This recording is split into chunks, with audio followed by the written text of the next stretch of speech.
kind of circle that I knew on the app, and we were doing this music battle stuff. And I remember I asked him to come on one time. I was like, come on, jump on one time, do a music battle with us. And he agreed to do it at first. And then days later, the day of the music battle, he was like, I don't want to do this. This app is a devil app. I'm coming off of it. I'm not going to be on it. And even what you're doing, you're in there, you're playing Beyonce. You're playing Beyonce on live. And you're just spreading Satan's music, and she's a witch, and just saying all of these things and bringing God into it again, and basically saying the music battles I'm doing are demonic and therefore Satan, they're not for God. And it just had so much negative things. It's like you log onto the app and you see tarot cards and tarot readings, and that's all demonic, and it was just like another reason to just, alright, let me come off the app then. Since, it's demonic. It just seems like everything I'd done was blasphemous to him during that time. Everything I did was blasphemous. I also made a friend, Chai, that you guys have seen on my channel. I met him on that app. I started spending time with him, and he didn't like Chai. He didn't like my friendship with Chai. He didn't like my friendship with Chai. People started trolling on the app, but this time they were trolling him. They weren't trolling me or trolling him. They were saying that me and Chai was having an affair. Just doing the most and getting in his head, because he would argue with me, look what they're sending me, look what they're saying, and you're going to go out with that guy, and you're going to be out with that brother, and it's like you're out with that brother when you already know what people are saying, and you know that people are trolling me. Like, it was just a lot. Everything was an issue. Every single thing was an issue, to the point where I just was like, I don't want to do this anymore. I don't want to be with you. This is long. You're still trying to control me. I'm now blasphemous. I'm now a demon. I'm now this. I'm now that. I'm good. And around the same time also, I found porn on his laptop, and not only was he watching porn, he was just searching up weird things on YouTube. Like, he would search up on YouTube girls twerking or girls working out in the gym in bikinis, and just really creepy stuff. And I addressed it with him, and I remember he broke down to me. He started crying. That's when he confessed to me, I've got a porn addiction and I want help for it. I'm trying. This is why I've repented. This is why I found Christ, because this is a real thing. People go through this. Look it up. He goes, some people go through it. He's like, look, even Terry Crews went through it. He's like, look up Terry Crews. He'll talk about it, where he had a porn addiction and he fought it because he gave his life to Christ. And I'm just listening to him, and I'm like, okay, this is what you think you've got, and you've acknowledged it. Okay, good on you. If you can fix yourself, fix yourself. But at this point, I didn't care. Like, it wasn't even a thing of, oh my gosh, why are you doing this behind my back? How could you do this to me? I had kind of already registered in my head, yeah, this is a you issue. This ain't even a me issue no more. I'ma do me, you can do you. I just kind of already clocked out. I'd clocked out by then, and I'm just like, mentally, I'm not here anymore. So you breaking down and telling me you've got a porn addiction, it's like, I wasn't even phased. He starts telling me things like he's never viewed women as human. He views women as objects. He doesn't feel anything. Says even when he's cheated, he's had sex with all these women, he feels nothing. He doesn't even view them as a human. It's just like an object, and he has no care for nothing. And then obviously he proceeds to tell me that with me it's different. I'm the only woman and the first woman he's ever actually loved, and he actually feels something. And when we have sex, it's a completely different feeling to when he's had sex with all these other people. So I'm just like, at this point, I'm like, I don't really care. Literally, at this point, I'm just like, I don't care whether you see women as objects or nothing, feel numb, robot, addiction. I don't care what it is. I just know that I'm doing me. That's how I felt at the time. I'm like, listen, I don't want to be with you. I don't want to be together. But he's, of course, now using his depression. Why would you leave me when I'm in this state? I need you more than ever right now. You can't leave me. He started, kind of hinting at suicide. He would say things like, I'm just going to end it. Or, thanks a lot, Diana. Thanks for leaving me when I'm at my lowest. Or thanks for doing this when I have nothing right now. I feel like I just want to die. I'm just going to off myself. And thank you so much for leaving me at this time. So when he would say things like that, obviously I don't want him to do anything stupid, and I don't want him to try and, harm himself. So I'm like, okay, fine. If you can fix this, fix it. Because he will still be telling me, yes, I'm in a bad place right now, but I'm going to get out of this. I need your help to get out of this. Like, I need you. He would almost make it seem like it's my responsibility to try and help him out of this state that he's in. So of course, I tried to help. I remember I called his uncle round, who's a pastor. He's the man who married us. Tried to get him, to help, prayed over us, prayed for him. Like, I tried a few things, but nothing was really changing. Nothing was changing. And even after I found all, like, the porn and stuff on his laptop, I remember I found it again. And he said to me, it's hard, like, you can't just quit it straight away. Like, I'm trying. This is why I'm on YouTube, typing in other things like twerking, because it's like, I'm telling myself, this isn't that bad. It's not full-on porn, but it's still like something that I'm trying to see to get my fix. And I'm just like, yeah, this is too much. This is actually a lot. Like, I really don't want to deal with this. Even down to me being friends with gay people, because I have gay friends. He would try and make me feel bad for that and say, when you're with your gay friends, are you preaching to them? Are you giving them the word? Are you telling them the gospel? Are you letting them know the truth? It would always be the truth. Are you letting them know the truth? Or are you just sitting there gossip? Because gossiping is a sin, and you shouldn't be friends with these people who lead a lifestyle against God, and you're not trying to tell them the truth. He's like, I'm not saying don't be friends with them. He's like, but you should be telling them the truth, and you should be spreading the message and letting them know, so we can all go where we're supposed to go, which is heaven, right? And it just became too much, where I was just like, yeah, I don't want to do this, because of the whole don't leave me now while I'm in my worst place ever. I gave him more time. I'm like, all right, I'll give you more time. So, like, he slowly started to pick himself back up. He started going to the gym again. He started taking clients again. And slowly he was trying to, get back to, I guess, some sort of normality. And then I remember there was another thing that happened where he'd become friends with this female personal trainer, and he had lied about how he knew her, lied about how he met her, lied about meeting up and going to the gym with her. And these times they were doing sessions together. They were training together, just them two, behind my back.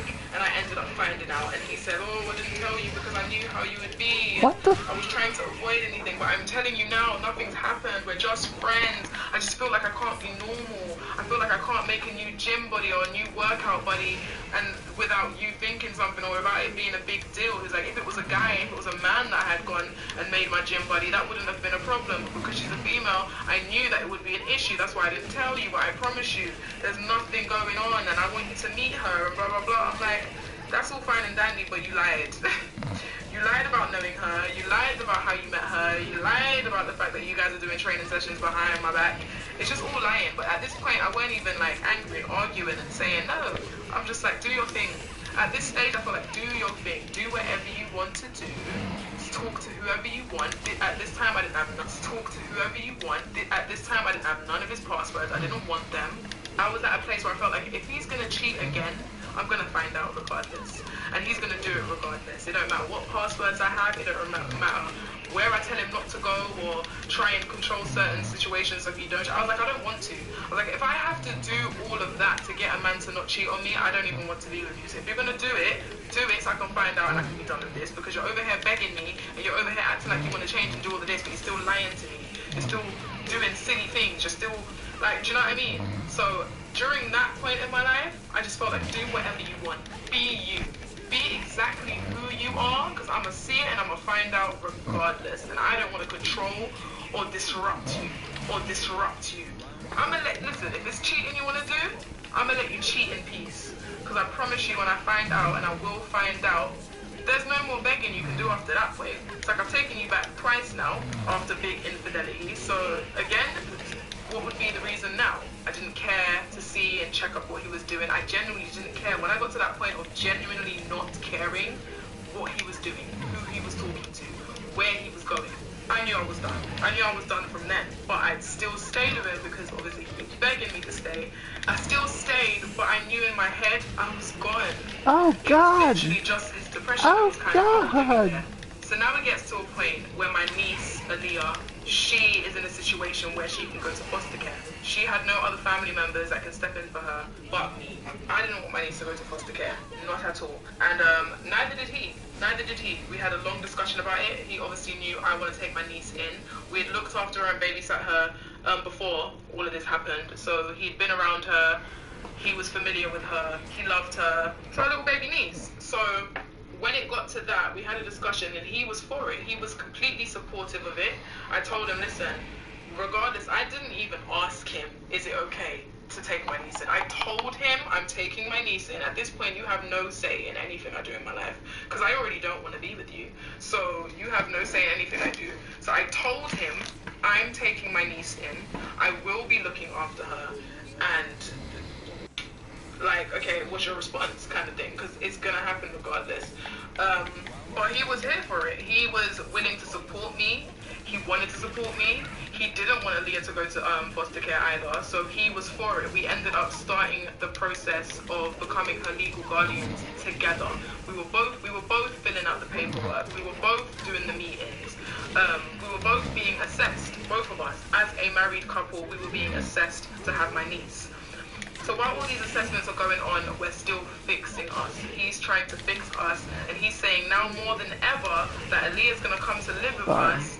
We need to fix this. I want us to fix this so we can be happy and bring her into a happy environment. So I agreed. I said I 100% agree. I don't want Aaliyah to be around anything toxic. So yes, we can fix this. Let's do that. Maybe things will change now that we've got a little baby to look after. And things were going all right for a while. Things were going all right. We started the process, filled out the paperwork, everything was going good. He has a bond with Aaliyah. He's happy Aaliyah's there. And it's all right. While Aaliyah's there, everything is actually going all right. But then there will still be little forms of control. Still little things, little remarks, little things, just little things that I'll just be like, no, you're not actually going to change and I'm not dealing with it. And I got back to a point where I'm like, I don't want to be with you because you're still the same way. You're still the same person. Everything I don't like, you're still doing. And every time I would say to him, I'm done and I don't want to be with you, he would say, but what about Aaliyah? Like, Aaliyah needs 2 adults, you and me, raising her. He would use Aaliyah as like a crutch to be like, no, you can't leave me because I've already started the process of the paperwork. I'm going to be her legal guardian, just like you. So it would be certain things like that where I'm just like, I felt like I was stuck and forced to be with him because of we've started the paperwork with social services and he's saying, why would you want to raise her by yourself, single? Let me help you. Let me be there for you. Like, you can't do this on your own. Let me help you.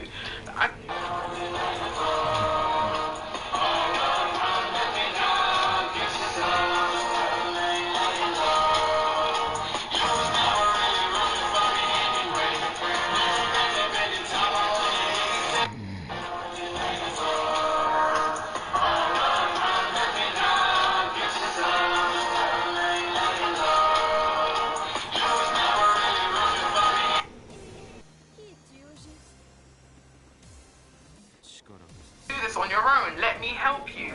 I kind of felt like, am I stuck now because my niece is in this situation and I'm stuck because he keeps saying let me help you and I've started the paperwork and obviously I don't want social services to get wind of any issues because if they get wind of any issues in my marriage, they're not going to give Aaliyah to us.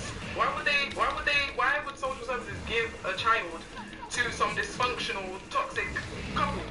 They have no idea. In front of them, we're painting on this happy smile, this perfect picture. Yes, everything's great.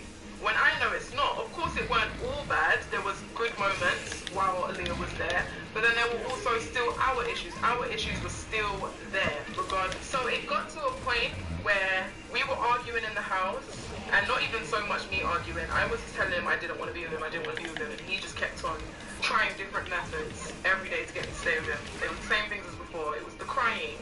It was the anger and cussing me and telling me this and that. And then it was the, you might as well stay with me because the next man is going to cheat on you. And then the next one after that, you're just going to keep leaving all these different men and getting to know all these different men and they will cheat on you. You might as well stay with me where I've done it already and I'm going to change now. And I've changed already. Like, I'm not going to change now. I've changed already. And you already know me and we already have a history. I'm going to help you with Aaliyah. I'm going to be there for you. Like, you might as well, like, all these different ways to try and get me to stay. And I just felt so clocked out and so gone. I was done being made to feel like I was blasphemous and I was a demon. I was done being controlled, couldn't go certain places, couldn't wear certain things, couldn't be friends with people. He now had a problem with me and my friend Chai, trying to dictate who I should make friends with and who I can and can't speak to. And then also doing all of this in front of my niece, who's just an innocent baby. She came to me out of a toxic situation in the first place, and now I was going to keep her in another toxic situation. I just was fed up and I was done. And that is when I finally put my foot down. And it took a while. It took a while before he actually left me alone. I remember I started sleeping in my studio. I wasn't sleeping in the same bed as him anymore. There was one incident where I'd gone out with my friend Chai and we had danced together, and someone filmed it and sent it to him and trolled him, and he broke our bed. I remember I came home, he had the plant pot and all my plants. I had like plants and ceramic plant pots. He threw them, broke them. I came home, plant pot and plant was all over the floor. The bed was broken because he broke it from punching it. Just like all of this, and then Aaliyah's living in the house. Aaliyah walks into my bedroom barefoot.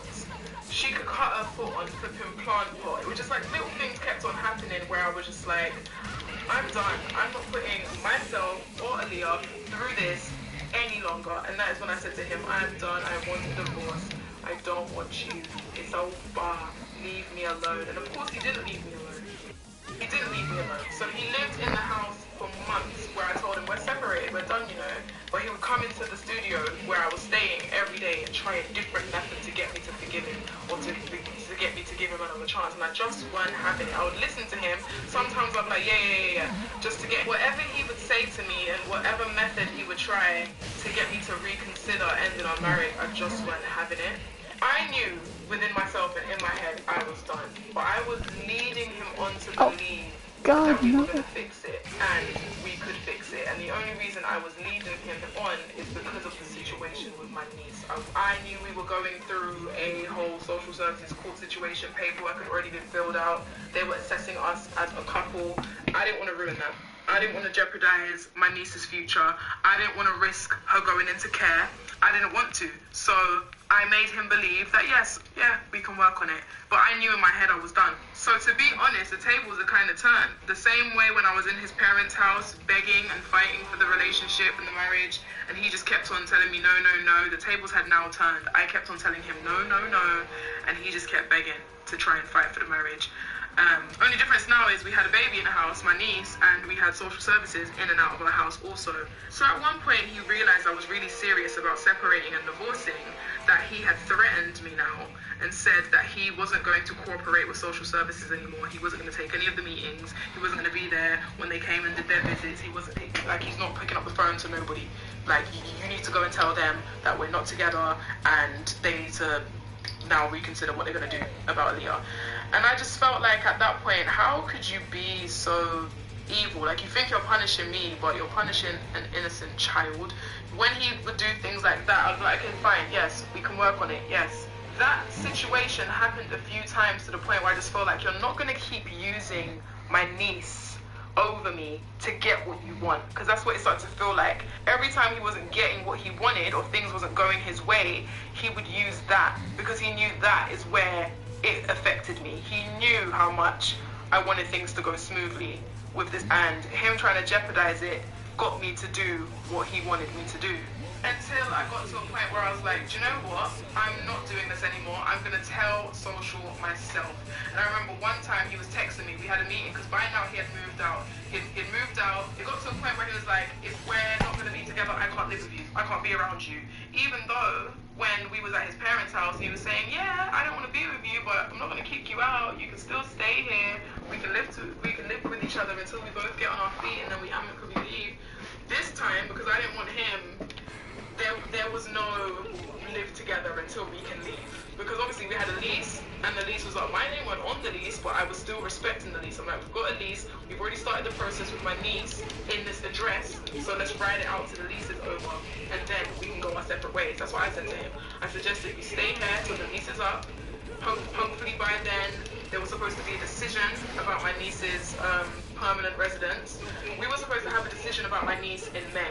The lease ran out in November. So in my mind, there was plenty of time. Like, let's just ride this out. Let's keep it stum until May. Once I get custody in May, then you can do what you want. I do what I want. We don't have to be together. That is what I wanted to happen. But he was like, no, I'm not going to cooperate. I'm not doing any of this. I'm going to leave. I can't be in the house with you. I don't want to be around you. And I just can't. I can't live with someone I'm separated with and blah, blah, blah, blah, blah. So he ended up moving out and I was in the house with my niece on my own. So he would come back to the house every time social services needed to visit us or have like a meeting. So he would come over and act like, yeah, he's there. Sometimes I would be like, yeah, he's at work, so he can't be here. He's busy, he can't be here. But there's only so many times you could do that. So I remember one time we had a meeting. He knew we had a meeting. He's texting me. He's like, this meeting tomorrow, I'm not coming. And I'm like, what do you mean you're not coming? He's like, you don't want to be with me. You're making me continue this lie. And it's like, I don't want to be a liar. I'm not a liar anymore. And I'm lying to social services and pretending that we're in a happy relationship for Aaliyah's sake and all of this. Like, I'm not doing it anymore. I'm not lying anymore. You don't want to be with me. So I'm not lying and pretending that we're together. So I'm not going to come. So this was obviously something he had done before. So at this point, I was fed up. I was like, you know what? You're not going to keep hanging this over me. You're not going to keep hanging this situation with my niece over me. So I'm going to text the social worker and I'm going to tell myself. I texted her and I said, hey, is there any way that I can now go for custody and guardianship on my own, by myself? She's now obviously asking questions. Why do you want to do it by yourself? You're married. Why would you want to not do it with your husband? And now she's investigating me and all this stuff is happening. And I remember I told her, because then the next day where we were supposed to have the meeting, he's texted me an hour before and said, what time is the meeting again? And I said, what do you mean what time is the meeting again? You told me last night you're not doing the meeting. You're not lying anymore. You're not doing this anymore. That I better go and tell the truth because he's not involved and you're not going to answer no calls. You're not going to respond to no emails. He's like, obviously I was angry, Diana. I was angry. Obviously I'm not going to do that. Why are you so fast? Why have you gone and texted the social worker and told her something? I'm like, what do you mean? You're not going to keep toying with my life or my niece's life. So yes, you're not going to tell me that loads and loads of times. Like, yes, you've said it before and then changed your mind, but I'm done with you doing that now. This is like the only thing you can use to try and, I guess, keep me in line, and I don't like it. You told me you weren't coming to the meeting and that you weren't involved, so I've now texted the social worker and asked to go for guardianship on my own, and now she's suspicious. So he's like, oh, you should never done that, you're too fast, and blah, blah, blah. So she's now come around, she's asking questions, he's come around anyway, but he's acting completely off. He's just acting like he's in a bad off. He's just acting like he's in a bad mood. He's not even trying to pretend. I'm like, what was the point of you coming here to this meeting if you weren't even going to try and act like we happy? Like, he was acting so unhappy and moody and rude and snappy. He didn't even look at me, no eye contact, didn't even speak to me, didn't even interact with me. Yep. And the woman's looking at us like, okay, what kind of married couple is this? You guys haven't even interacted once since I've been here. It's like he was purposely trying to that we had a problem. So after that meeting, he goes about his business. For the next few days, I've got the woman on my case questioning me. What's going on? The vibe weren't right. I felt an energy. Is there something you need to tell me? Around this time, I started posting content on YouTube saying that I weren't coping. I was doing all of this by myself. And she was like, I watched your video and you said you were doing it by yourself. You had no reference to your husband. What's really going on? And it got to a point where she was fishing, and we were separated, and I knew we weren't together. And of course YouTube didn't know. And the reason why I couldn't bring it to YouTube and say, hey, look, we're done, because people were asking. Around that time, people kept asking, what's going on with you? And you know, like, are you together? What's going on? We haven't seen you guys make content, blah, blah, blah. And I wanted to actually say, we're done, we're not together. I wanted to so badly to kind of just make it official, but I couldn't because I knew social was watching my videos and they didn't know. They didn't know we weren't together. We were still pretending that we were together and that was in this as a joint thing. So it got to a point where she's now fishing for information. The social worker wants information. She's watching my content. She's trying to read between the lines. And I had to just tell her, listen, we're separated, we're not together. And that's that. And once that was out, that is when I could finally really end the relationship for good, because it's like he kept on coming back or like, trying to come annoying. back because he knew that connection there with my niece and what we had going on. That was the only thing. Alright, I gotta focus because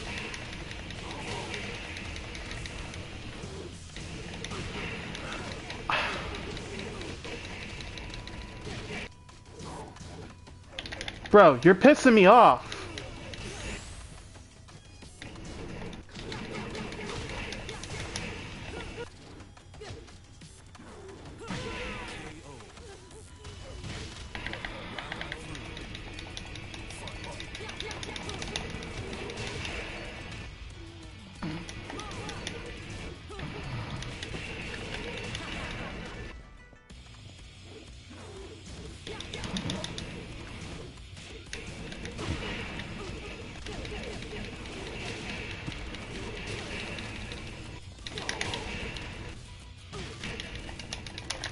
Ah!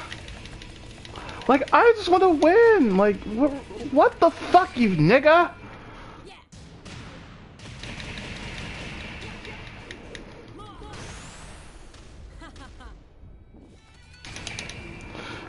Alright, we're done, we're done. Okay.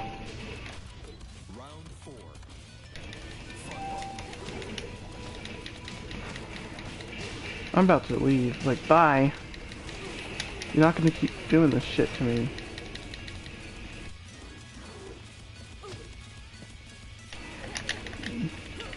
Yo, you a fat... You know what? Fuck off. Fuck off, nigga. Fuck off.